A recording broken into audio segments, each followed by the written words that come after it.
안녕하십니까. 자, 이제부터 여러분들 저하고 같이 행정법 기출문제, 선택형 기출문제죠. 1편 교재 같이 한번 살펴보도록 할 텐데, 저하고는 계속 문제만 풀어보시게 될 거고, 문제를 푸실 때 필요한 쟁점이라든가 시험에 자주 등장하는 것들 위주로 설명을 드리도록 하겠습니다. 자, 1번부터 보시면 1번이 이렇게 표현됐습니다. 행정상 법률관계에 관한 설명 중 옳은 것과 옳지 않은 것을 올바르게 조합한 것은 하고 되어 있습니다. 자, 국유재산법이 등장했습니다. 국유재산의 무단점유자, 무단점유자에 대한 변상금입니다. 변상금 부과는, 자, 기본적으로 변상금 부과는, 자, 이거 첫 번째 기억하실 거, 국가가 나라 상대로 뭔가 돈을 요구하는 소송을 그 부가처분을 내렸습니다. 그거가 관련된 건 행정소송의 한 분야다라고 보셔야 돼요. 처분성이 있다.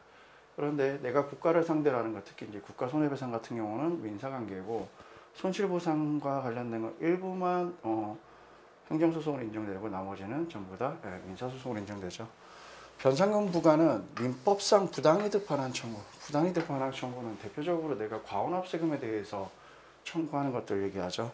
그래서 보수로서 볼 수 있으므로 사법상의 법률행위에 해당한다. 사법상이 아니죠.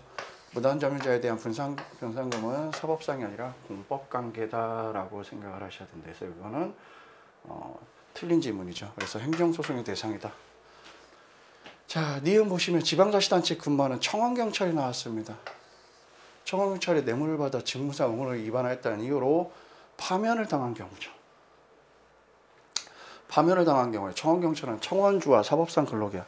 자, 이게 청원경찰이다 그러면 청원경찰법을 적용을 받죠. 이분들은 공법관계로 보죠. 그래서 사법상 근로계약을 체결함으로써 여기에 틀린 지문이 되죠.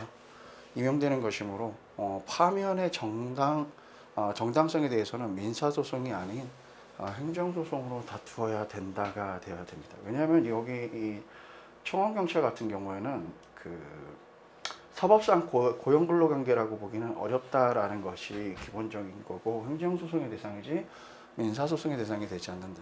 경비업법에 의해서 이 청원경찰이 아니라 지방자치단체 근무하는 청원경찰, 여기는 청원경찰법이고, 뭐 경비업법에 의해서 은행에 근무하신다든가 아니면 일반 기업에 근무하신다는 분들이 이제 사법관계로 봐야죠. 그래서 여기도 지금 여기 니은은 틀린 지문이 되죠. 자, D급 보시면 공익사업을 위한 토지 등의 취득 보상에 관한 법령에 의해서, 자, 협의, 매매나 취득 뒤에 앞에 협의자가 붙어 있으면은 얘는 민사관계로 본다라고 했습니다. 협의 취득은 사법상의 법률 행위이므로 당사자 사이의 자유로운 의사에 따라서 채무불이행이나 매매대금 부가 부족금에 대해서는 지급 의무를 약정할 수 있다. 즉 민사관계로 본다. 맞는 표현이 되죠. 자, 그 다음에 리을 보시면 중소기업 정보 지원화에 따른 지원금 출연을 위한 관계행정기관 장이 사인과 체결하는 협약은 공법상 대등한 당사자 사이 의사표시 합치로 하는 공법상 계약에 해당한다. 중소기업 정보사업 지원 관련돼서 나오면은 공법상 계약관계로 본다라는 판례를 그대로 외우셔야 되는 사안이죠. 자, 그 다음에 행정법의 해석과 작용에 관한 설명 중 옳지 않은 것은 하고 물어봤습니다. 자, 1번 보시면은 산업통상자원부 장관이 석유 및 대체연료 사업이 정한 바에 따라 석유 수급과 석유 가격 안정을 위해서 부가금을 징수하였다가 환급 사유가 발생했습니다. 그 일부를 환급하는 경우 석유 환급금 부가 환급의 실질에 비춰본 환급금을 산정 기준에 대한 규정을 해석할 때 조세나 부담금에 관한 법률이 해석에 관한 법리가 적용이 된다. 자, 석유 대체연료 사업법에서 정한 수급 그 다음에 환급사유입니다. 부가금 징수에서 맞는 표현이 되고요. 니은 2번 보시면 건축물이 건축관계법에 따라 적법하게 축조되었다면, 여기서 한번 끊을게요. 일단 적법 건축물입니다. 이 건축물로 인해 인근 토지에 있는 건축물 소유자의 일조 이익이나 조망 이익이 침해되었다 해도 사법상 불법 행위를 구성하지 않는다. 자, 기본적으로 자, 여기까지 적법이었습니다. 자, 그런데 이 적법하게 축조되었다 하더라도 사법상의 일조권이라든가 조망 이익에 대해서 바로 이것이 불법을 구성하지 않는다라고 보기는 어렵다. 그래서 불법 행위를 구성하지 않는다 보기 어렵다. 이렇게 표현이 돼야 되죠. 이게 틀린 지문이 되죠. 다음 3번 지문 보시면 3번 지문 이렇게 등장합니다. 손실보상액의 산정 기준이나 방법에 관해서 구체적인 법령의 규정이 없는 경우에는 그 성질상 유사한 물건 또는 권리 등에 대한 관련 법령상의 손실보상액 산정 기준이나 방법에 관한 규정을 유치 적용할 수 있으므로 하천수 사용권에 대한 물의 사용에 관한 권리로서의 정당한 보상 금액은 어업권이 취소되거나 어업면허 유효기간 연장이 허가되지 않는 경우에 손실보상의 산정 방법과 기준을 유추 적용하여 산정할 수 있다입니다. 자, 유추 적용할 수 있다라고 표현이 되어 있고요. 자, 하천수 사용권과 관련돼서는 손실보상액을 유추 적용한다라는 게 우리나라 판례의 기본 입장이 되죠. 다음 4번 지문이죠. 자, 4번 지문은 행정재산에 대해서 사용과 처분하였을 경우, 행정재산입니다. 사용과 처분이니까 처분성이 인정된다가 돼야 되겠죠. 사용료 부과 처분과 같은 침입적 행정처분에 근거가 되는 행정법규는 엄격하게 해석 적용해야 되므로 행정재산이 용도 폐기되었다. 용도 폐지되어 일반 재산이 된 경우 용도 폐기되기 이전 행정재산에 대한 사용허가는 소멸되며 더 이상 사용료를 부과할 수 없다. 자, 기본적으로 일반 재산은 사법상의 관계죠. 그렇기 때문에 더 이상 부과 안 된다. 맞는 표현이 되고. 자, 5번 지문은 광업법에 는 기간의 계산에 관해서 특별한 규정을 두고 있지 않으므로 광업법상 출원 제한 기간을 계산할 때는 민법 규정이 그대로 적용된다. 자, 이게 출제되기 전까지는 광업법이 개정 이전입니다. 그리고 또 한 가지는 행정기본법이 제정이 되죠. 2021년도에 제정이 되는데 2021년도 행정법이 제정되면서 자, 기한의 계산할 때 여러분들 그 시험 문제 그 이후로 꽤 많이 출제가 됐었죠. 항상 기억하셔야 되는 거. 행정기본법 또는 다른 법령에 특별한 규정이 있는 경우를 제외하고는 민법 규정에 따른다. 그런데 광업법에서는 여기서 말하는 행정기본법은 국민의 권리 의무 관계에 영향을 미치는 경우이거나 하는 경우에는 행정기본법에 적용을 하거나 혹은 다른 법령에.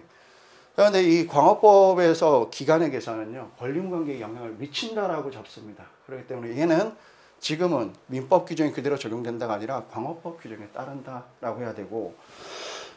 자, 민법과 행정기본법에서 기간 계산할 때 가장 큰 차이다라고 생각하시는 거는 기본적으로 행정기본법은 기간을 연, 주, 월 또는 연으로 정할 때는 월 또는 연으로 정할 때는 기간의 첫날을 산입하고요. 기간의 말일이 토요일이나 공휴일인 경우에는 그날로 만료일이죠.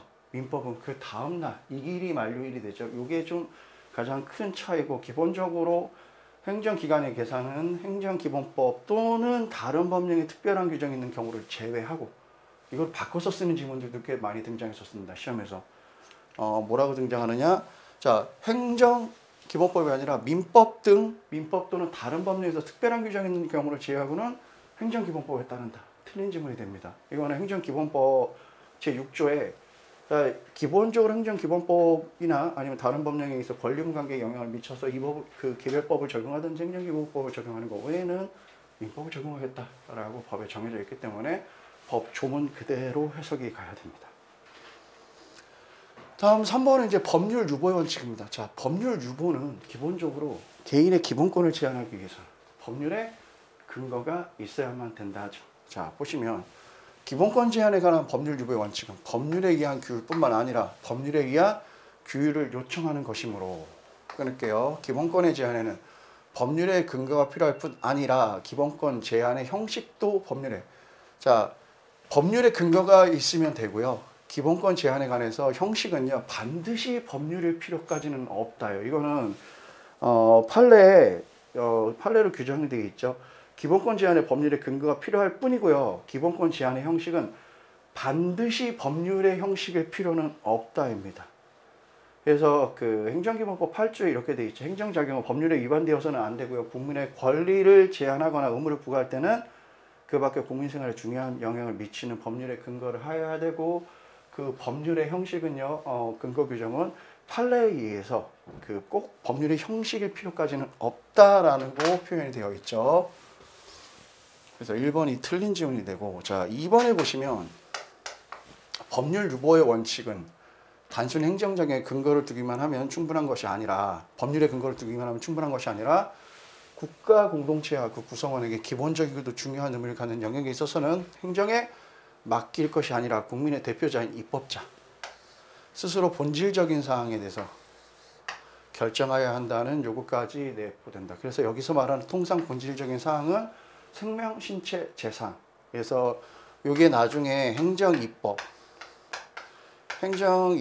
문제로 들어가게 되면은 과연 어디까지를 국회의회에서 입법을 해야 되고 어디부터 행정입법으로 줄 수 있는가에 대한 구분점이기도 합니다. 그 파트에서 다시 한번 생각하시면서 보셔야 돼요. 다음 3번 위임입법에 있어서 급행정 영역에서는 기본권 침해 영역보다는 위임의 구체성의 요구가 다소 약화되어도 무방하다. 자, 급부행정, 수익적 행정 처분을 얘기하죠. 다양한 사실관계를 규율하거나 사실관계가 수시로 변화될 것이 예상될 때에는 위임의 명확성 요건이 완화될 수 있다입니다. 다음 법률이 행정부가 아니거나 행정부에 속하지 않은 공법기관이 정관의 자치법적 사항을 위임하는 경우 포괄위임 금지 입법의 금지는 원칙적으로 적용되지 않는다. 포괄위임이 가능한 케이스는 두 개죠. 지방자치단체 조례 그리고 자치법적 입법 정관으로 정하는 거. 이 두 개는 포괄위임 금지가 적용되지 않죠. 포괄위임이 가능하다 이렇게 표현되죠.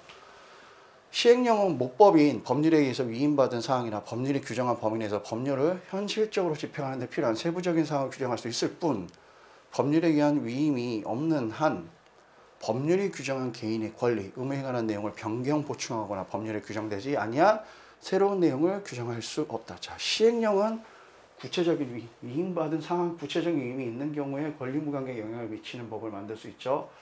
거기에 대해서 이거를 위임이 없는 이상은 개인의 권리 의무에 관한 내용을 변경하거나 보충해서는 아니 된다가 위임 입법의 일단 기본 전제가 되죠.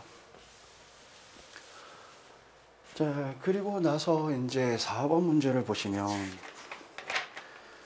식품위생법이 나왔습니다. 자, 식품위생법상 영업허가를 받은 자는 받아 영업을 하는 식품 적객 영업자 갑은 영업시간 제한을 2차 위반하였음을 이유로 다음의 규정에 근거해서 영업정지 1개월의 처분을 받았다. 이에 관한 설명으로 옳은 것은 자, 영업제한에서 구청장은 영업질서와 선량한 풍속을 유지하는 데 필요한 경우에는 영업자 중 식품 적객업자와 그 종업원에 대해서 영업시간 및 영업행위를 제한할 수 있다. 그리고 1항에 따른 제한사항은 대통령령으로 정하는 범위 내에서 시도 또는 시군구의 조례로 정한다입니다. 이게 일단 식품위생법 관련 조항이고요. 자, 그 다음에 허가 취소 등이 나옵니다. 구청장은 영업자가 다음 어느 하나에 해당하는 경우에는 대통령령으로 정하는 바에 따라 영업허가를 취소하거나 6개월의 기간을 정해서 그 영업의 전부 또는 일부를 정지할 수 있고요. 43조에 따른 영업 제한을 위반한 경우입니다. 자, 43조는 지금 여기 앞에 있었죠. 영업 제한을 위반한 경우에 영업의 전부 또는 일부를 정지하거나 아예 취소할 수 있다요. 자, 그 다음에 벌칙에서 95조에 보시면 이렇게 나오죠. 다음 각 호에 해당하는 자는 5년 이하의 징역 또는 5천만 원 이하의 벌금에 처하거나 이를 병과할 수 있다. 이중처벌 가능하다예요. 그 다음에 여기서 영업 제한을 위반한 경우 43조에 따른 영업 제한 사유가 있는데 이걸 위반하고 또 영업을 했다. 이러면 5년 5천만 원 이하의 벌금을 병과할 수도 있다. 자, 다음 양벌 규정은 개인의 종업원이 개인의 업무에 관해서 95조에 해당하는 위반 행위를 하면 행위자를 벌하는 외에 개인, 즉 사장님이죠. 사장님에게도 5천만 원 이하의 벌금을 처한다입니다. 자, 그래서 근거법령 보시면 행정처분 기준이죠. 이건 시행규칙으로 정해져 있습니다. 제재적 처분이죠. 자, 일단은 영업시간 제한을 위반한 경우에법 제 71조하고 75조에 의해서 1차 위반 때는 영업정지 15, 2차 위반에는 30일, 3차 위반에는 영업정지 2개월을 내릴 수 있다라고 사례가 주어졌습니다. 자, 그래서 1번부터 보시면 영업에 관한 사항을 조례로 위임하고 있는 식품위생법 43조 제2항은 포괄 금지 원칙에 위배된다. 자, 지방자치단체 조례와 관련돼서는요, 포괄금지 원칙이 배제가 되죠. 적용이 제외가 됩니다. 그렇기 때문에